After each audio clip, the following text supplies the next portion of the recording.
In September 1522, one battered ship limped back into Spain carrying about 26 tons of a dried flower bud. That single cargo was worth more than all 5 ships that set out, and it paid for the entire journey around the world, even after 4 of those 5 ships never completed the voyage.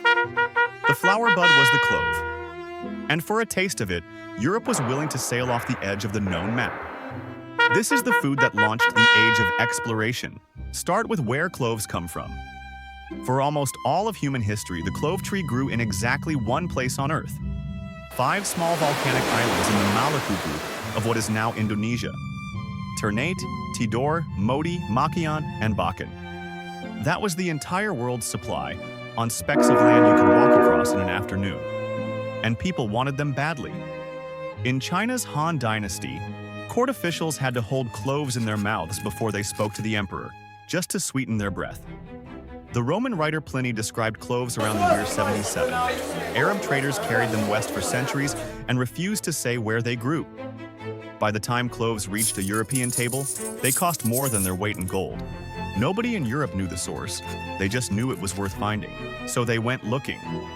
In 1519, Ferdinand Magellan sailed west from Spain with 5 ships and about 240 men, trying to reach the Spice Islands by going the long way around the planet.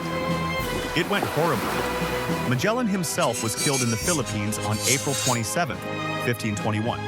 Ships were wrecked, burned, and captured. Crews starved. 3 years later, on September 6, 1522, one ship, the Victoria, came home under Juan Sebastian Elcano. Just 18 men were still alive. But packed in her hold were 381 sacks of cloves, about 26 tons. When they sold that cargo, it was worth more than all 5 ships that had left. 4 ships gone, and the spices still turned a profit. That is how valuable a dried flower bud was. Now here is the part that sounds made up. Spain and Portugal both wanted the spice trade so badly that they split the entire planet between them.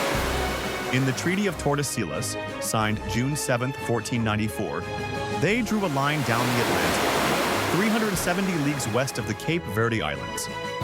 Everything on one side would belong to Portugal, everything on the other to Spain. 2 countries, carving up the world with a single line on paper. But a line on one side of a globe has another side. So, on April 22, 1529, they signed the Treaty of Zaragoza and drew the second line, straight through the Pacific near the Spice Islands. Spain gave up its claim to the Moluccas for 350,000 gold ducats. They divided the whole Earth over a spice. We call it the Age of Exploration, like it was all about curiosity and maps. It was mostly a hunt for flavor.